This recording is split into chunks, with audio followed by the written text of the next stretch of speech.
প্ৰথমতে ইয়াত উপস্থিত সকলোকে মই প্ৰণাম জনাইছোঁ মই ডক্টৰ স্বাগতা বৈশ্য প্ৰসূতি আৰু স্ত্ৰী ৰোগ তথা ইনফাৰ্টিলিটি স্পেচিয়েলিষ্ট নলবাৰী মেটাৰনিটি হস্পিটেল আৰু সাৰথী হস্পিটেল নলবাৰী আৰু আজি ইয়াত কিশোৰীসকলৰ বাবে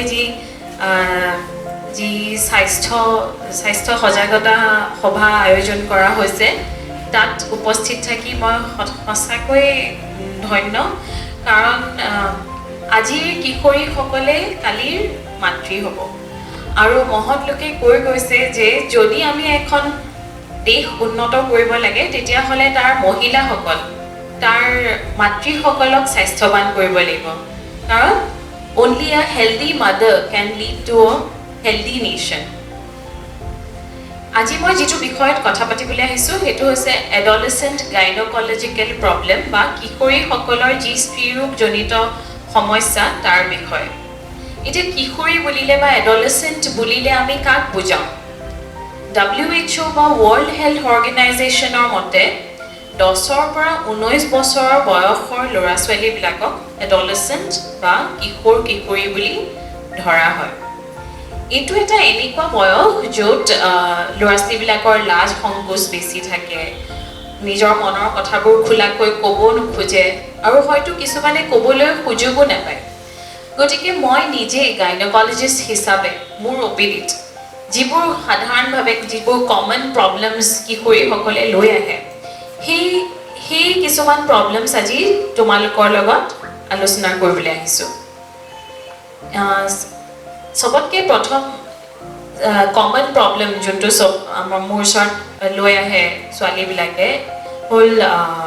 বগাশ্ৰাৱ যোৱা বা হোৱাইট ডিসচাৰ্জ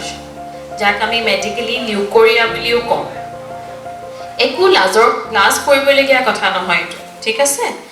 কিশোৰী অৱস্থাত বা এডলেচেণ্ট অৱস্থাত কম বেছি পৰিমাণে বগাশ্ৰাৱ যোৱাটো কমন হয় ঠিক আছে কিন্তু যদি বগাশ্ৰাৱ ইমান বেছি হয় যে দিনটো 2-3 বাৰ কাপোৰ সলাবলগীয়া হয় বা যদি তাৰ লগত পেটৰ বিষ থাকে বা তাৰ লগত কঁকালৰ বিষ থাকে বা কেতিয়াবা কাপোৰত বগাৰ জাগাত হালধীয়া বা ব্ৰাউন কালাৰৰ দাগ লাগে তেতিয়াহ'লে আমি সজাগ হ'ব লাগিব কাৰণ এইটো ইনফেকচনৰ লক্ষণ তেতিয়া নিশ্চয় চিকিৎসকৰ ওচৰ চাপিব লাগিব আৰু এনেকুৱা নহ'বলৈ কাৰণে আমি কি কৰিব লাগিব নিজৰ চাফ চিকুণতাটো বজাই ৰাখিব লাগিব যদি কাৰোবাৰ হোৱাইট ডিসচাৰ্জ হয় তেওঁ যাতে নিজৰ আণ্ডাৰগাৰ্মেণ্টছবোৰ সঘনাই সলাই কাপোৰবোৰ যাতে ডিটাৰজেণ্টেৰে ধুৱে আৰু ৰ'দত শুকুৱাই ছাঁ লুকুৱাই পেলাই মেলি দিব নালাগে যিবোৰ মেনচেছৰ সময়ত যদি কোনোবাই কাপোৰ ব্যৱহাৰ কৰে সেই কাপোৰবোৰ চাফাকৈ ধুই ৰ'দত শুকুৱাব লাগে আৰু ইয়াৰ বাহিৰে আৰু যদি প্ৰবলেমটো বেছি হয় তেতিয়াহ'লে নিশ্চয় চিকিৎসকৰ ওচৰ চাপিব লাগে আৰু এটা কমন প্ৰবলেম যোনটো আমি পাওঁ সেইটো হ'ল মেল নিউট্ৰিশ্যন বা পুষ্টিহীনতা আৰু দেখা গৈছে যে আমাৰ ভাৰতবৰ্ষত এনিমিয়াৰ হাৰ খুব বেছি নেশ্যনেল যিটো ফেমিলি এণ্ড হেল্থ ছাৰ্ভে তেওঁলোকৰ ডেটা মতে ভাৰতীয় মহিলাসকলৰ মাজত এনিমিয়াৰ হাৰ 52% আৰু কিশোৰীসকলৰ মাজত এনিমিয়াৰ হাৰ 54% গতিকে তোমালোকে গম পাবা যে কিমান কমন এনিমিয়া বা ৰক্তহীনতা আৰু ইনফেক্ট মোৰ ওচৰত যেতিয়া ছোৱালীবোৰ বেলেগ বেমাৰ লৈও আহে মই যদি সাধাৰণ এটা হিমোগ্লোবিন টেষ্ট কৰিবলৈ দিওঁ বহুতৰে লেভেলটো যোনটো আমাৰ নৰ্মেল ৰেঞ্জ হ'ব লাগে তাতকৈ কম আমাৰ ভাৰত চৰকাৰে নেশ্যনেল যিটো iron and folic acid supplementation programme start কৰিছে য'ত 100 মিলিগ্ৰাম আইৰণ স্কুলীয়া ল'ৰা ছোৱালীবোৰ বা এডলেচেণ্ট ল'ৰা ছোৱালীবিলাকক দিয়া হয় আৰু বিশেষকৈ গভৰ্ণমেণ্ট স্কুল মিউনিচিপেল স্কুলছবিলাকক তেওঁলোকে টাৰ্গেট কৰিছে এই আইৰণ ডেফিচিয়েঞ্চি এনিমিয়াটো কমাবলৈ কাৰণে কিন্তু সদায় যে মেডিচিনেই খাব লাগিব তেনেকুৱা কথা নহয় আমি যদি নিজে আমাৰ যিখিনি ঘৰুৱা খাদ্য সেইখিনি যদি ভালদৰে খাওঁ পুষ্টিকৰ আহাৰ যদি খাওঁ তেতিয়া আমি নিশ্চয় এনিমিয়াৰ পৰা দূৰত থাকিব পাৰিম এটা পুষ্টিকৰ বুলি ক'লে যে বজাৰত পোৱা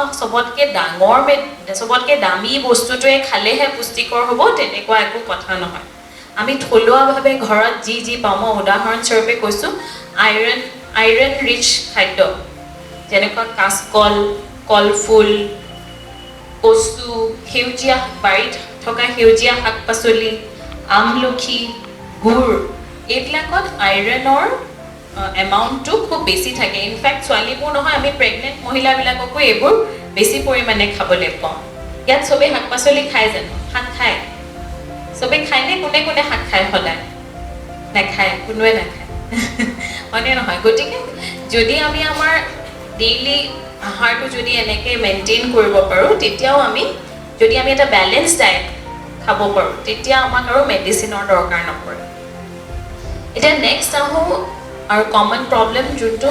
মেনচেছৰ প্ৰব্লেম বা মাহেকীয়া ৰিলেটেড প্ৰব্লেমছ এতিয়া মাহেকীয়া নৰ্মেল মাহেকীয়া বা ৰেগুলাৰ মাহেকীয়া বুলি কাক ক'বা যাৰ মেনচেছ 28ৰ পৰা 35 দিনৰ ভিতৰত হয় তেওঁলোকক আমি ৰেগুলাৰ মেন্স বুলি কওঁ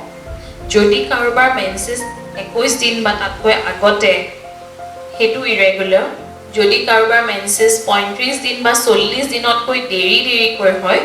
সেইটোকো ইৰেগুলাৰ মেন্স বুলি কয় আৰু এটা কমন প্ৰব্লেম যোনটো আমাক ছোৱালীবিলাকে কয় সেইটো হ'ল যে মেনচেছত অত্যাধিক ৰক্তস্ৰাৱ হোৱা মানে মেনচেছত মাহেকীয়াৰ সময়ত খুব বেছি ব্লিডিং হোৱা যে বেছি ব্লিডিং মানে কি যদি কোনোবা ছোৱালীয়ে দিনটোত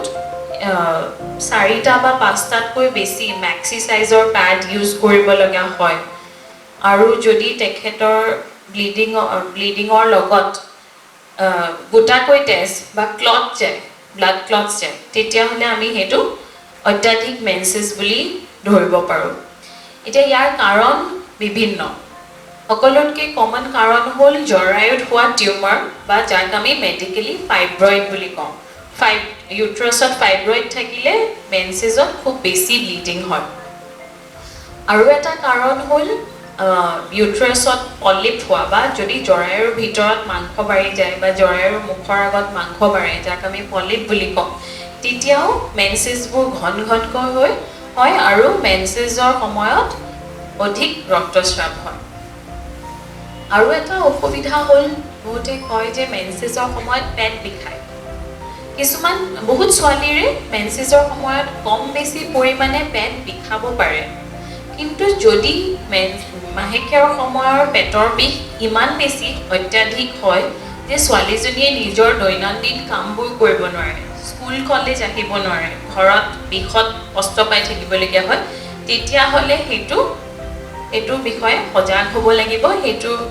নিজৰ মা দেউতাক জনাব লাগিব চিকিৎসকৰ ওচৰ চাপিব লাগিব কাৰণ বহুত ছোৱালীৰে আল্ট্ৰাছাউণ্ড কৰিলে আমি চকলেট চিষ্ট বা এণ্ডোমেট্ৰাইচিছ পাওঁ আৰু ইয়াৰ চিকিৎসাৰ দৰকাৰ কাৰণ চকলেট চিষ্ট থাকিলে ভৱিষ্যতে কেতিয়াবা সন্তানহীনতাৰ প্ৰব্লেমো হ'ব পাৰে আৰু এটা প্ৰব্লেম হ'ল যে মেনচেছ দেৰিকৈ হয় মই আগতেও কৈছোঁ যদি কাৰোবাৰ মেন্স 35 দিন বা 40 দিনতকৈ দেৰিকৈ হয় তেতিয়াহ'লে সেইটো বিষয়ে চিকিৎসকক জনাব লাগে কাৰণ আজিকালি আমাৰ ছ'চাইটিত দেখিছোঁ PCOD বা পলিচিষ্টিক অভেৰিয়ান চিণ্ড্ৰম খুব বেছিকৈ দেখা গৈছে আৰু PCODত মেনচেছবোৰ দেৰিকৈ হয় আৰু এটা কমন প্ৰব্লেম হ'ল অবিচিটি বা মেদবহুলতা খুব বেছি ওজন বাঢ়া আৰু মুখত বা গাত খুব বেছিকৈ শালমন ওলোৱা আচলতে এই গোটেইবিলাক এটা স্পেক্ট্ৰাম হয় য'ত ছোৱালীজনীৰ যদি মেন্স দেৰিকৈ হয় ছোৱালীজনীৰ ওজন বাঢ়ি গৈছে মুখত বা গাত শালমন ওলাইছে গাত অলাগতিয়াল জাগাত নোম গজিছে এই গোটেইবিলাক আচলতে এই স্পেক্ট্ৰামটো পলিচিষ্টিক অভেৰিয়ান ডিজিজৰ চিমটমছ হয় গতিকে যদি কাৰোবাৰ এনেকুৱা প্ৰব্লেম হৈ আছে তেতিয়াহ'লে নিশ্চয় চিকিৎসকৰ ওচৰ চাপিব লাগে এতিয়া প্ৰব্লেমছবিলাকতো ক'লোঁ ইয়াৰ কিবা প্ৰতিৰোধ আছে নেকি আমি কি কৰিব পাৰোঁ এইবোৰ নহ'বলৈ হয়তো সকলো বেমাৰৰ প্ৰতিৰোধ নাথাকিব পাৰে কিন্তু কিছুমান যেনে এনিমিয়া আমি খাদ্যৰে ভাল কৰিব পাৰোঁ গতিকে যদি এটা পুষ্টিকৰ আহাৰ আমি ডেইলি খোৱা অভ্যাস কৰোঁ যদি আমি ৰেগুলাৰলি এক্সাৰচাইজ কৰিলে ওজন কমাব পাৰি মেদবহুলতা নহয় ঠিক আছে আৰু এক্সাৰচাইজ কৰিবলৈ যে জিমেই যাব লাগিব সেইটো কথা নহয় কাৰোবাৰ যদি সুবিধা আছে জিম যোৱাৰ যাব পাৰে তাৰ বাহিৰেও ঘৰতে যদি এটা ৰেগুলাৰ এক্সাৰসাইজ কৰে যেনে ৰাতিপুৱা উঠি বা গধূলি আধা ঘণ্টা অন্তত যদি দৌৰে বা বেগাই খোজ কাঢ়ে বা কোনোবাই যদি যোগা কৰে বা কোনোবাই যদি সাঁতুৰি ভাল পায় সাঁতুৰাও এটা খুব ভাল এক্সাৰসাইজ হয় আৰু সপ্তাহটোত মিনিমাম যদি 5 দিনো এক্সাৰসাইজ কৰে তেতিয়াহ'লে obesity বা মেদবহুলতা আমি দূৰত ৰাখিব পাৰোঁ প্লাছ PCOD টো এক্সাৰসাইজ খুব দৰকাৰী গতিকে আজি মই কমনলি যিখিনি পাওঁ তাৰ বিষয়ে তোমালোকক জনালো আৰু তোমালোকৰ যদি কিবা সুধিবলগীয়া আছে জানিবলগীয়া আছে মোক সুধিব পাৰা টিমৰ সৈতে সাৰথি আছে আপোনাৰ বাবে আপোনাৰ লগত